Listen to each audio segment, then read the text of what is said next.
Porteira aberta, seja bem-vinda, bem-vindo ao ImaCast, um projeto que é uma parceria do Instituto Mato Grossense do Algodão com o podcast do Patrone. Por aqui você vai acompanhar sempre informações técnicas importantes, extremamente eficientes para que a sua produção de algodão, a cotonicultura seja cada vez mais pujante, seja cada vez mais de sucesso, como a gente tem visto acompanhado sempre aqui em Mato Grosso. Nesse primeiro episódio eu tenho a honra de receber aqui duas pessoas que realmente eu admiro muito.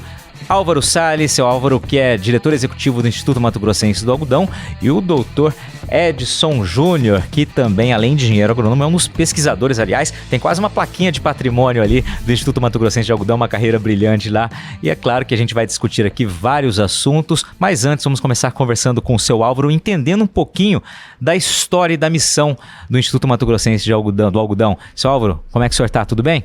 Bom, é um prazer estar aqui conversando com você e toda essa vasta rede de pessoas que assistem, né, o podcast já há muito tempo, né, que sempre levando informações, conhecimento, apresentando pessoas, contando história de pessoas que fazem a história do nosso Mato Grosso, né? Então, realmente é um prazer estar aqui e estamos aí hoje para continuar então um novo capítulo aí, né? Tanto para o IMA, talvez para você também. Né? Maravilha, não, certamente é uma honra, né, participando desse projeto. Mas antes, seu Álvaro, antes da gente entrar no assunto principal desse primeiro episódio, eu queria que o senhor explicasse para quem está nos vendo e nos ouvindo qual é a grande missão do Instituto Mato Grossense do Algodão.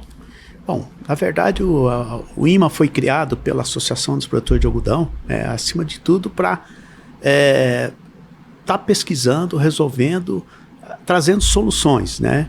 A cultura do algodão é uma cultura extremamente, vamos dizer, certo, complicada, exige muita técnica, né? Nosso clima com calor e umidade, então eu sempre falo assim que é bom para produzir tudo, né? É bom para produzir algodão, mas é bom para produzir muita praga, muita doença. Então é uma constante sempre o desenvolvimento de pesquisas, treinamentos e outros, tudo o que o produtor de algodão precisa, a gente tenta ajudá-lo de uma forma ou de outra, né? E essa forma, por exemplo, de transmitir, porque eu entendo que uma pesquisa só realmente é concluída a partir do momento que você entrega o resultado ao produtor, né? Então, essa nossa procura de nós tentar por outros meios atingir o máximo o público, quem interessa a absorver ou aproveitar esses conhecimentos que o IMA gera. Então a nossa ideia realmente é essa, e o IMA, a missão do IMA é essa, né? Uhum. Desenvolver pesquisas, trabalhos em prol da cultura do algodão, mas também ir até a ponta, levar o conhecimento até o produtor. O IMA, ele foi criado em 2007, é isso, né? Exatamente. E nesse período, nesses anos todos, claro, teve um papel fundamental para esse desenvolvimento da nossa cotonicultura aqui em Mato Grosso, né? Exemplo do que o senhor disse, é uma cultura muito difícil, né? Realmente existem muitos desafios, e o conhecimento, a pesquisa é o trabalho que vai gerar essas informações para os produtores para que eles possam colocar em prática no campo. Qual é a estrutura hoje, a dimensão do IMA aqui no estado? Bom, hoje o IMA conta com aproximadamente 18 pesquisadores a nível de doutorado, né? Mestrado, doutorado, e uma equipe total de mais de 250 colaboradores distribuídos no Mato Grosso inteiro, né? Nós atuamos com 6 unidades de pesquisa, algumas de pesquisa, a sede da pesquisa, e outras auxiliares a essa pesquisa. Exemplo, por exemplo, Primavera do Leste, é onde fica sediado o nosso programa de melhoramento genético, também fitopatologia, tecnologia, fitotecnia, que está aqui inclusive o colega Edson, e aí as outras unidades, por exemplo, já Sapezal e Campo Verde são unidades não com muita importância também, mas o pesquisador fica em Primavera, e as outras unidades atuam muito mais como auxiliares no desenvolvimento das pesquisas, né?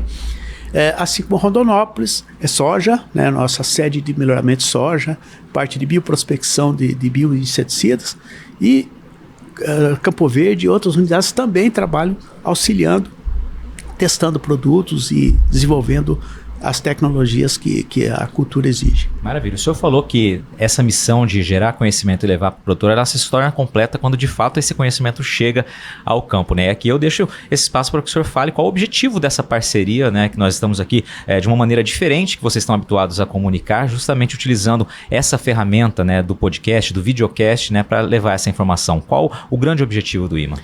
Na verdade, né, Patrone, Mato Grosso é gigante em produção, em dimensão territorial, né? Então, logicamente, por mais que a gente faça dias de campo, treinamentos, sempre tem pessoas entrando, tem pessoas novas, tem pessoas que não puderam participar de algum treinamento, algum dia de campo. Então, nós, em discussão com todo o nosso time, nós resolvemos também ter esse viés, por exemplo, via mídia eletrônica, né, de chegar realmente a disponibilizar os conhecimentos gerados por nós. Talvez amanhã ou depois, dependendo, a gente pode até trazer profissionais de fora para discutir conosco através do seu canal, para chegar ao produtor.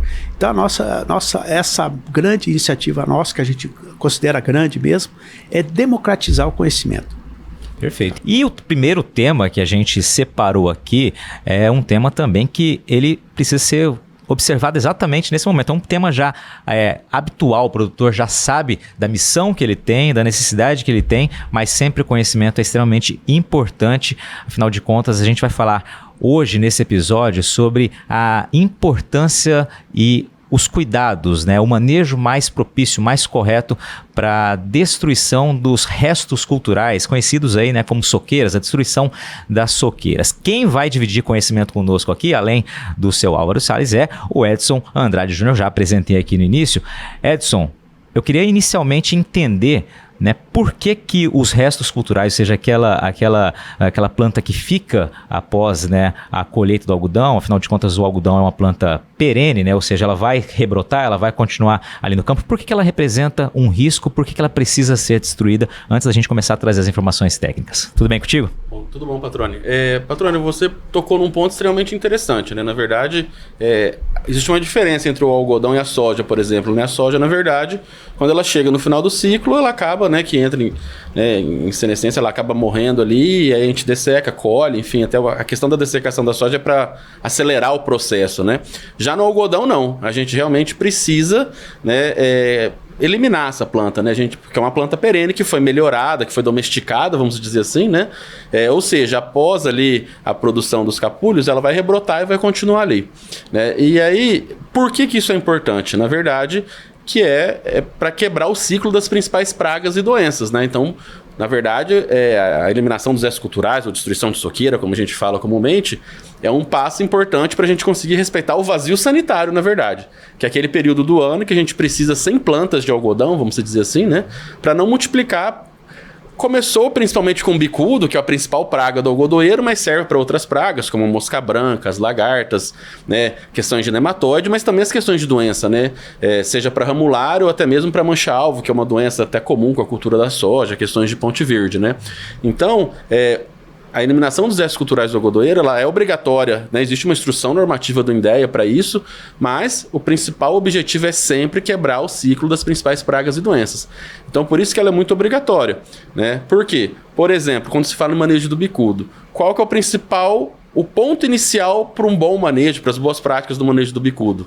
Tem a questão das aplicações em bateria, do uso dos produtos eficientes, aplicação de bordadura, né, colocar armadilha, tem tudo aquilo. Mas tudo isso só vai funcionar se lá atrás foi feita uma boa destruição de soqueira.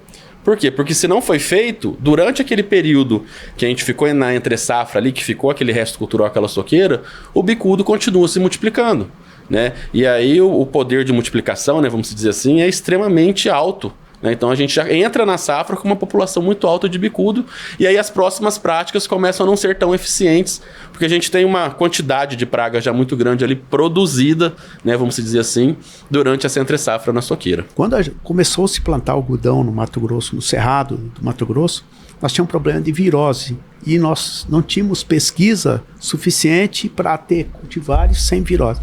Então, lá no início, na verdade, o objetivo mais do que bicudo era para você eliminar as plantas vivas, para você não perpetuar a virose para a próxima cultura. A pesquisa resolveu isso, né? Só que aí a praga bicudo ficou muito mais importante até do que a virose, e praticamente hoje a virose está resolvida com pesquisa genética, tanto a IMA como outras instituições aí foram desenvolvendo materiais resistentes às viroses, né? Perfeito. Até vou aproveitar esse gancho aqui. Quando o senhor fala, né, desse acompanhamento histórico, né, o seu Álvaro tem uma relação muito direta com toda essa evolução, não só da cotonicultura, mas da agricultura aqui no Cerrado, né, participou ativamente, assim como outros produtores desse histórico. E a história do seu Álvaro, um pouco da trajetória dele, está no podcast do Patrônio, no episódio 35, lá no início, a gente conversou com o seu Álvaro e está muito bacana, porque ele conta um pouquinho dessa trajetória legal para que você também possa conhecer um pouco da história da nossa agricultura aqui em Mato Grosso, assim como de outras pessoas que já passaram por lá. E eu aproveito, Edson, para fazer aqui também um pedido para que você, resumidamente, nos traga um pouquinho de quem é o Edson Andrade Júnior, antes que a gente possa seguir com as nossas informações técnicas aqui. Certo, patrão. Então, como já foi falado, eu sou engenheiro agrônomo. Na verdade, eu sou aqui do Mato Grosso mesmo, né? Nascido em Rondonópolis, estudei no FMT, fiz mestrado, doutorado, graduação lá no FMT. Né? Desde 2008 eu estou no IMA, né, responsável pelo Departamento de Proteção de Plantas, onde estão todos os trabalhos aí relacionados a plantas daninhas, a parte de herbicida, e aí entra a parte da destruição de soqueira, a gente vai explicar um pouquinho essa relação um pouco mais para frente. Né? E uma coisa até interessante, não sei nem se o seu Álvaro lembra, mas quando eu entrei no IMA lá em 2008, uma das primeiras missões que o seu Álvaro deu foi: Edson, temos que trabalhar com destruição de soqueira, com eliminação dos restos culturais da soqueira, que hoje é um problema, mas vai continuar sendo um desafio para o produtor sempre. Né? E se passaram 16 anos, houve algumas mudanças, né? O algodão era um algodão mais safra, hoje é segunda safra. Teve a entrada das variedades transgênicas que interferiram um pouco nos produtos que a gente trabalhava, né? Então, isso aí é realmente o que está acontecendo, né? Passou-se 16 anos e todo ano a gente precisa estar junto com o produtor ali, porque realmente é uma prática muito desafiadora para ele. Pois é, e como a gente menciona sempre, a agricultura tropical, ela existe justamente, a quantidade de desafios que existem é muito grande. Realmente são desafios que vão se renovando, vão se modificando ao longo dos anos, por isso esse trabalho permanente é extremamente importante. E eu tenho uma dúvida aqui, eu não sei se é uma dúvida geral de produtores, né, no campo, mas qual o momento ideal para fazer essa destruição? Né? Colheu já faz ou tem uma recomendação mais propícia para cada situação? Patrônio, o ideal é realmente isso, conforme for colhendo, já iniciar o processo, né? E aí a gente pode até dividir um pouco, porque a gente tem aqueles produtores que roçam e aí fazem as aplicações, aqueles produtores que deixam o algodão rebrotar, enfim, tem vários métodos aí que a gente pode estar destruindo, mas o porquê que é importante, né, colher ou já começar o processo? Primeiro que a gente tem muitas áreas, né? Então se deixar tudo para o final, acaba que não há tempo hábil de fazer essa eliminação antes de iniciar o vazio sanitário, né? Que é sempre extremamente importante que uma etapa obrigatória dessa destruição de soqueira é respeitar o vazio sanitário. Então, quando a gente fala no sul do Mato Grosso, né, então Cuiabá para baixo, então, região de Primavera, região de Campo Verde, Serra da Petrovina, Itiquira, essa destruição de soqueira ela tem que ter sido realizada até 30 de setembro. Então, dia 1º de outubro, quando iniciar o vazio sanitário, teoricamente a soqueira dele tem que estar toda destruída. Quando a gente fala na região norte, o 63, Campo Novo do Parecis, Sapezal, Diamantino, aí já é 14 de outubro. Porque daí o vazio sanitário começa no dia 15 de outubro, né? E aí, obviamente, como ele começou dia 15 de outubro, ele finaliza 14 de dezembro. E aí, aqui no sul do estado, é 1º de outubro, 30 de novembro, né?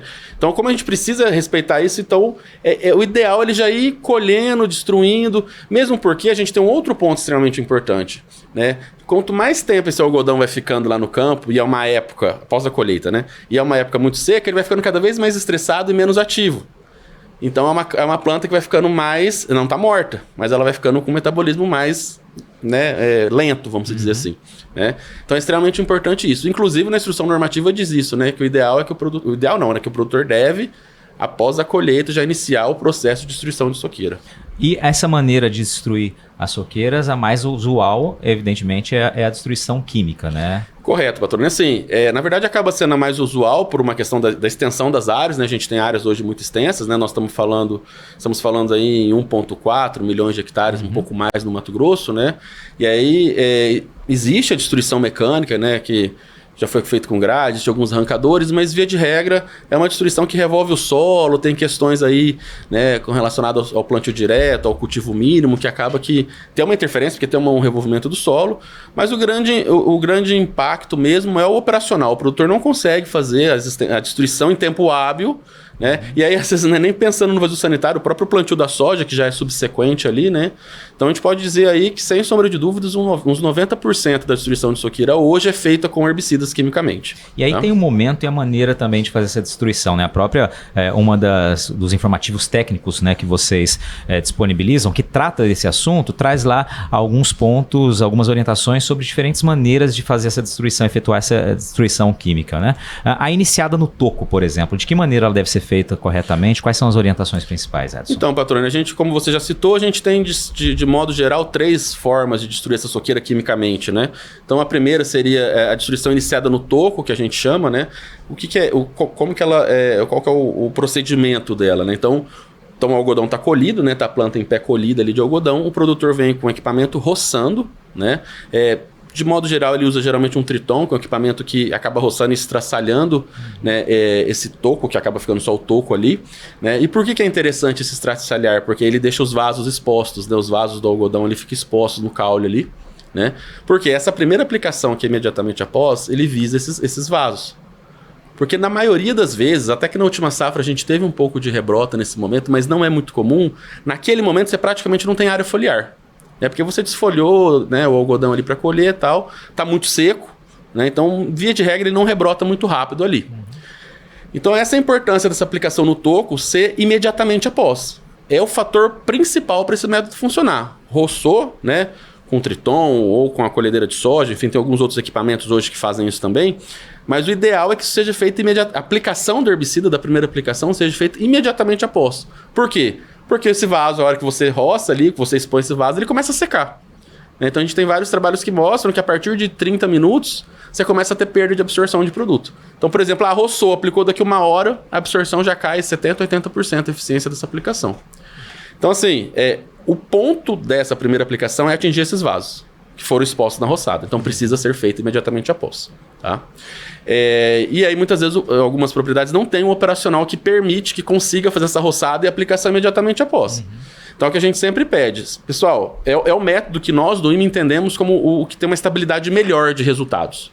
Tá? Mas precisa ter um operacional para conseguir fazer isso. Porque rocei agora, vou aplicar daqui 1h30, 2 horas... Aí você já tem uma baixa absorção porque os vasos já secaram. Aí já não é interessante, está praticamente jogando os produtos daquela aplicação fora. Né? Porque o que acontece?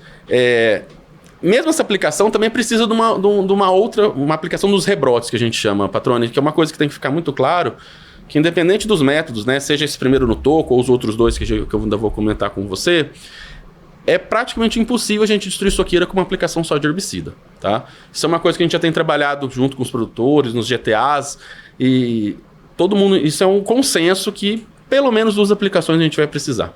Né? É claro que às vezes não corre, não dá tempo, enfim, a gente tem alguns problemas, mas é consenso que a gente precisa de 2 aplicações. Tá?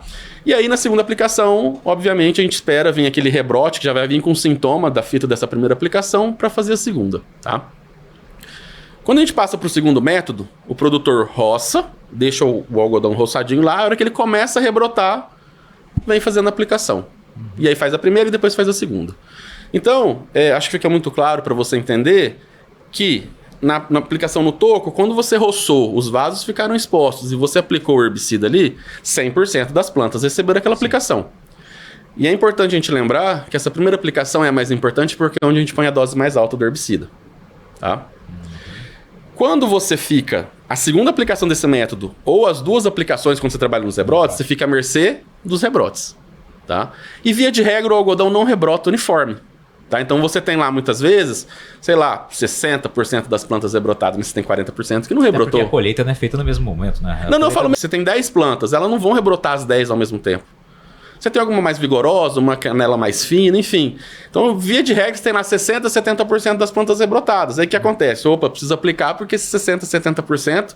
Nós vamos entrar nessa questão do risco fitossanitário, mas tá passando daquele ponto de área foliar que a gente disse que é o ideal para aplicar, mas esses 30% ainda não rebrotaram. Aí o que acontece? Aplica, Tudo bem, esses 70% recebeu o produto, vai ter o controle. Esses 30% que não rebrotou, não. E é justamente esses, muitas vezes, 20%, 15% depois, que é aquele algodão que depois rebrota só lá dentro da soja depois. Porque no momento que a gente fez as aplicações, não tinha rebrota, muitas vezes não foi feita a aplicação no toco, então foi uma planta de algodão que não recebeu nada desses herbicidas da destruição de soqueira. Né?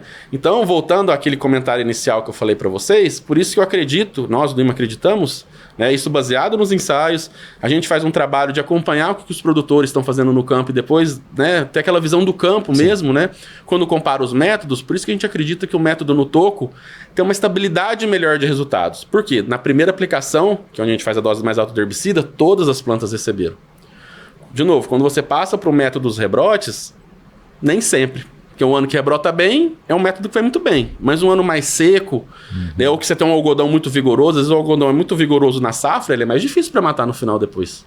Né? E aí você fica mais mercê dos rebrotes e muitas vezes você aplica os produtos com pouco ou nenhum rebrote. E aí a eficiência da destruição cai. Interessante. Tá? Deixa eu te fazer uma pergunta aqui muito de leigo, tá, Edson? Mas é que eu tenho costume de, quando a gente está no campo, muitas vezes fazendo reportagem, a gente ouve muito, especialmente no caso da soja, mesmo no algodão, quando está ali manejando a lavoura, é encontrar um momento mais adequado do dia para a absorção das plantas, dos produtos que estão sendo aplicados. Nesse caso da destruição, também tem um momento mais adequado do dia? Ou realmente, no caso, por exemplo, que você explicou da destruição no toco ali, fez a roçada, já faz a aplicação para aproveitar a abertura dos vasos ali. Tem uma questão tempo, interfere? Patrônio, então, tem a questão do tempo entre o intervalo de tempo entre a roçada e a aplicação, ok? É o que você entendeu mesmo. Agora, se existe um momento do dia melhor, como toda aplicação, né? Ligada à tecnologia de aplicação, enfim, com temperaturas não muito altas, né? E umidade não muito baixa. Mas assim, é extremamente difícil na destruição de soqueira a gente atingir aquele ótimo, né? Até porque é mais de uma operação seria ali, né? abaixo de 30%, com umidade acima de 50%, 60%, porque nós estamos falando de uma prática que vai ser feita em agosto, né? Então, assim, a gente tenta o mais próximo disso possível. Então, por isso que, de via de regra, esse processo de roçar e aplicar acontece muitas vezes à noite até, tá? Isso é uma pergunta que a gente sempre tem. A gente pode roçar à noite, fazer aplicação no toco? Pode. Só que o intervalo entre a roçada e a aplicação continua sendo os 20, 30 minutos. Tem um diferencial de tecnologia da aplicação, como um inseticida, onde você precisa uma cobertura foliar, do que uma aplicação direto no toco, onde você pode usar uma tecnologia de aplicação, gotas maiores, para você tirar esse efeito atmosférico da aplicação, né? Porque, como o Edson falou, o ideal é que a planta esteja úmida, os vasos abertos, né? Agora, com esse tempo muito seco, se você deixar para fazer no melhor horário, que a gente sabe que a aplicação fica melhor, talvez não fique melhor para esse objetivo. Ótimo. Aí, né? Então, só reforçando o que o Edson falou, os melhores, inclusive minha experiência pessoal como plantador de algodão, como cotonicultor, sempre foi aplique planta independente do horário. Foi a roçadeira, eu acoplava na roçadeira o bico de aplicação.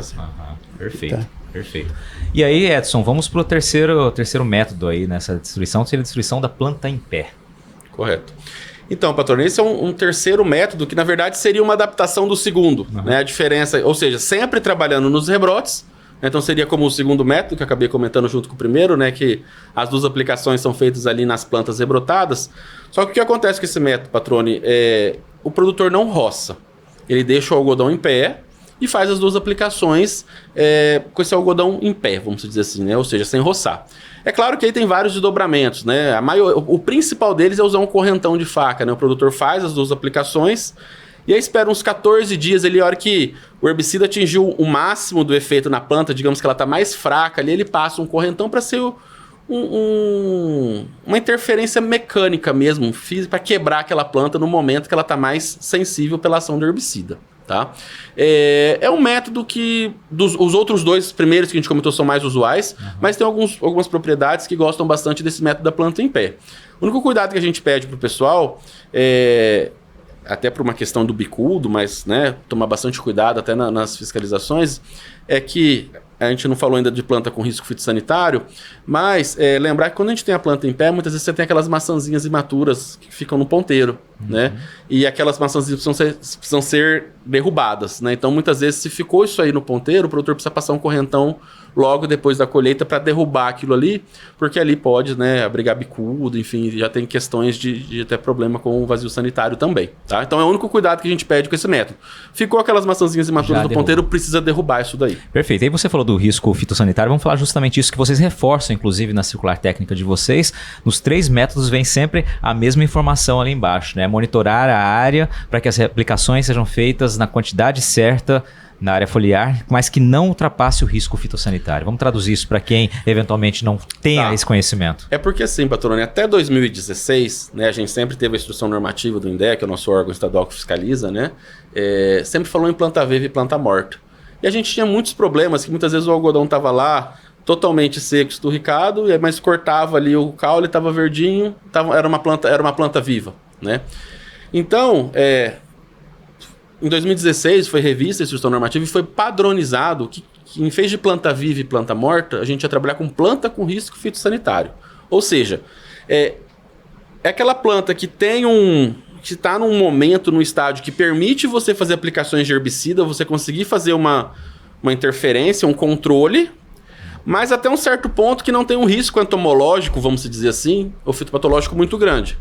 Então foi um meio termo ali, né, que aí nós da parte da distribuição de soqueiros, entomologistas, o pessoal do INDE, os produtores participaram muito disso, né? Então foi fixado que a planta com risco fitossanitário, né, a planta, vamos dividir entre planta de algodão e tiguera, né, que é aquela que vem da semente, só para ficar um pouco mais fácil. Mas falando em planta de algodão, o que é uma planta de algodão ali no vazio sanitário, durante o vazio, que é uma planta com risco fitossanitário?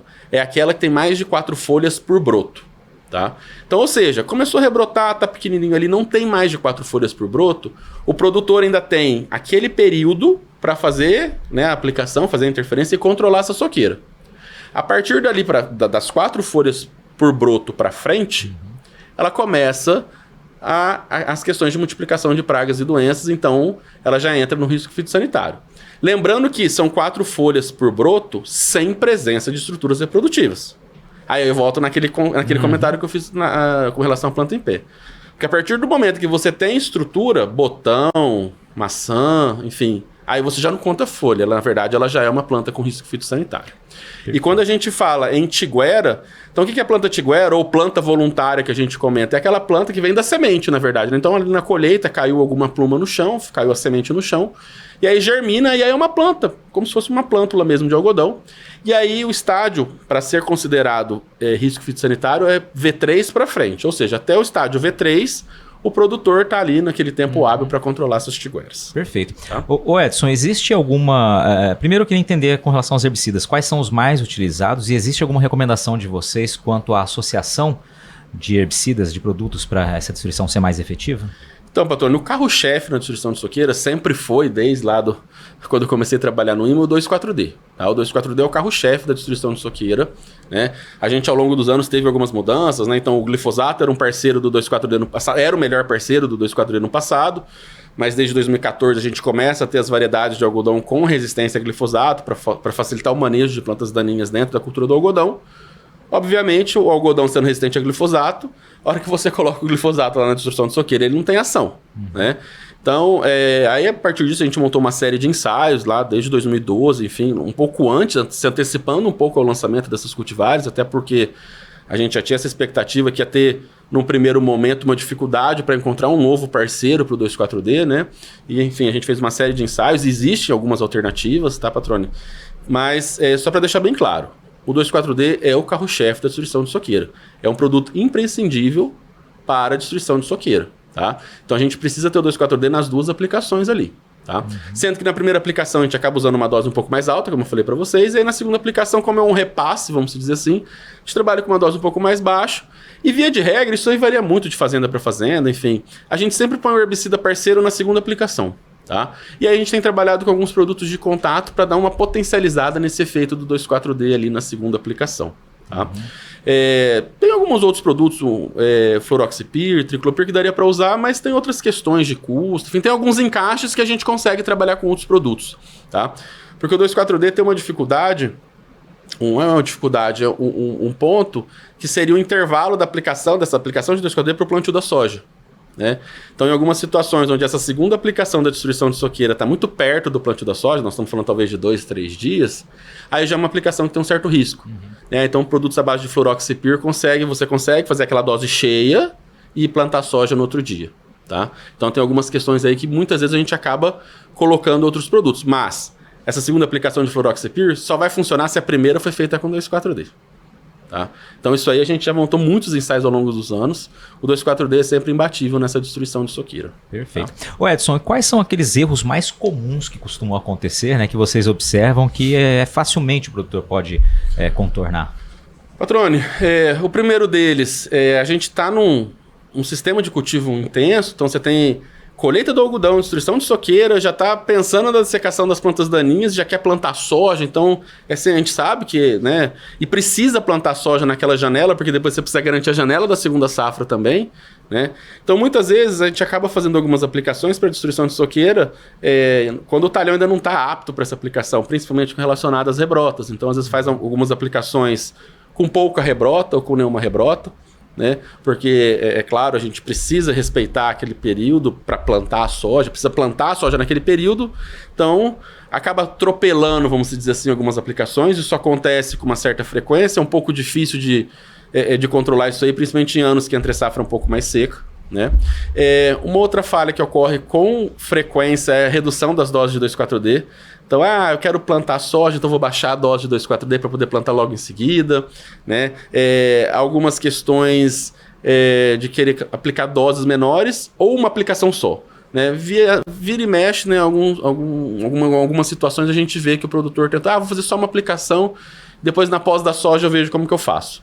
Né? E aí geralmente não tem um bom resultado isso daí, porque com uma aplicação só, né, essa destruição de soqueira ela não vai ser eficiente. Tá? Seu Álvaro? Essa condição que o Mato Grosso propicia de 2 safras no ano também tem suas dificuldades. Por exemplo, um ano igual esse, onde a chuva parou praticamente há mais de um mês, né? Quase 2 meses está sem chuva já. Se o tempo seco se estender, vai ser um ano diferente também para você manejar a soqueira. Então a eficiência que às vezes você teve num ano com umidade um pouco mais no solo, talvez esse ano seja um pouco mais difícil ou mais fácil, né? É uma coisa bem complicada, ano a ano, né? Que é uma coisa que não está na mão do produtor exatamente isso aí, né? Então, eventualmente, tem aquele produtor também que fez tudo certinho e tem problema também. Porque justamente nós estamos numa situação para nós poder, para o Mato Grosso produzir o tanto que produz. Eu sempre falo assim, safrinha foi fundamental, que praticamente você planta a área toda de soja e planta a mais uma cultura de algodão, a mais 6 milhões ou 7 milhões de hectares de milho, né? Então isso aí é o estado nenhum nos propõe, mas tem suas dificuldades também. Né? E isso aí que é uma coisa que a gente tem que levar sempre em conta, o produtor tem que levar em conta, porque cada ano é um ano, né? E esse ponto que o senhor falou, acho que é importante também a gente reforçar, além dessa capacidade de Mato Grosso, esse desafio que tem, é que o produtor aqui em Mato Grosso, cada vez mais, ele passou a enxergar a agricultura e você não enxerga uma safra apenas, né? Você tem que olhar como um sistema como um todo, e isso vai, claro, interferir também nas estratégias que você adota para uma cultura e para outra, né? Você tem que olhar o sistema como um todo, né? Sim, com certeza.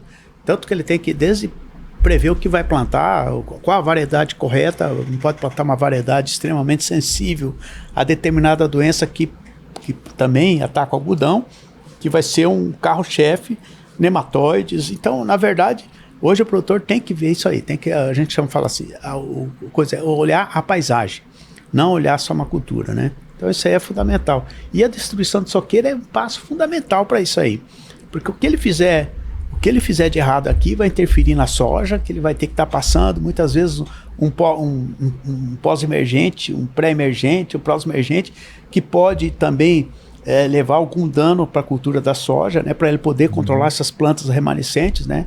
Então, realmente, o produtor tem que ser muito técnico, os técnicos prestarem muita atenção, realmente, para fazer a coisa certa. Maravilha.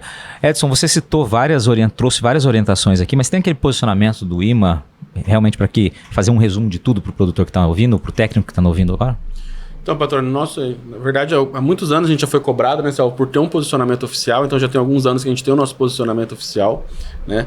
Como eu já comentei, todos os 3 métodos que a gente comentou têm o potencial de funcionar, né? Claro que se respeitar aqueles cuidados, aqueles pontos chaves, mas a nossa recomendação oficial é o método do toco, por acreditar que é um método que tem uma estabilidade de resultados melhores. Então, ou seja, roça, aplique imediatamente após a roçada, a primeira aplicação de 2,4-D, entre 2,5 litros de 2,4-D, então precisa ser essa dose. Né? Não mais porque a gente tem uma estabilidade, você não tem mais uma resposta aumentando disso, né? Não menos porque vai faltar produto, vamos dizer assim. Né? E aí nos rebrotes, né, na segunda aplicação, a gente trabalhar com mais 1 litro, 1,5 litro de 2,4-D, com um produto parceiro. Né? Pode ser um carfentrazone, um flumiclorac, né? A gente tem vários produtos de contato, vários PPOs que são bons parceiros do 2,4-D para essa segunda aplicação. E sempre continuar monitorando. Né? Se tiver necessidade de se realizar mais uma aplicação, repete-se mais uma aplicação. Só complementando o que o senhor Álvaro falou, patrone, soqueira de algodão, você destrói, você controla, você elimina antes do plantio da soja. Porque depois que plantar soja, você não consegue. Aqueles produtos que a gente tem, como o senhor Álvaro comentou, na pós-emergência da soja, estamos falando de uma soja, não com as novas transgenias, uma soja só resistente a glifosato, né, só RR, que controlam muito bem tiguera, que são plantas pequenas de algodão provindas da semente, mas na soqueira vai dar só uma queimada, né? Aí o que acontece? A soja fecha, a gente empurrou o problema para debaixo do tapete, mas na hora que a gente vai colher a soja, é aquele tanto de planta de algodão que a gente vê. Porque é o que a gente sempre fala. Você pode até no meio do cultivo da soja pôr o problema para debaixo do tapete. Mas na hora da colheita da soja que a gente descobre, né, que a gente acaba vendo quem eliminou bem a soqueira e quem não eliminou. Porque os produtos da pós da soja, né, exceto hoje a gente tem uma soja enlist, que é resistente a 2,4-D, é uma outra situação. Né? Mas na soja RR, que é o padrão hoje, a gente não tem um produto eficiente para controlar essa soqueira na pós da soja. Tá? Então a gente precisa eliminar essa soqueira antes do plantio. Perfeito. Estamos caminhando para o fim aqui, Edson, Álvaro, fica à vontade. Detalhe. Vamos lá.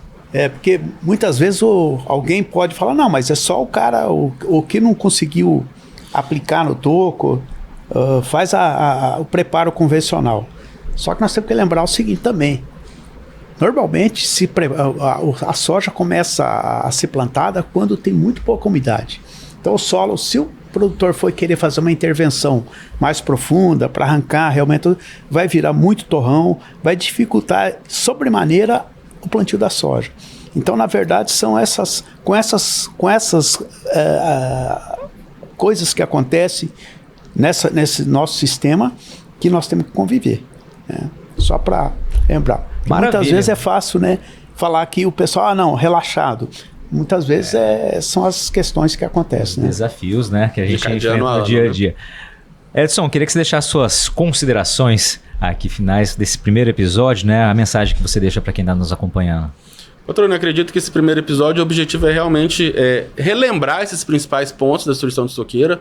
Né? A maioria das equipes das fazendas são equipes, né, bem antigas, são equipes muito capacitadas, mas são alguns pontos que a gente sempre gosta de relembrar. Né? É claro que a gente tem uma certa frequência de renovação de pessoal, mas que a destruição de soqueira é extremamente importante para fechar essa safra, mas é o pontapé inicial da próxima safra. Né? Na verdade, eu costumo dizer que você só realmente fechou essa safra a hora que você destruiu a soqueira. E aí você começa a próxima safra de novo ali com a soja, para posteriormente essa área tá pronta para o algodão lá em janeiro. Maravilha, Edson. Obrigado pela participação, parabéns pelo trabalho, né? E gerar conhecimento e disseminar essas informações realmente é uma missão muito nobre. Parabéns pela história, inclusive, no IMA. Seu Álvaro Salles, as considerações do senhor e esse primeiro e muito recheado de informações episódio do IMAcast. Não, realmente, eu acho que essa é uma maneira de nós complementar o trabalho de difusão de do que a gente trabalha, né? Tá aí o Edson desde sempre no IMA, praticamente, né? Então, a gente espera, e inclusive alguém que queira propor, vai ter o correio eletrônico disponível, né? Para sugerir também algum assunto que ele queira que a gente traga nos podcasts futuros aí. Se a gente não tiver todos os especialistas, nós podemos ir atrás, né?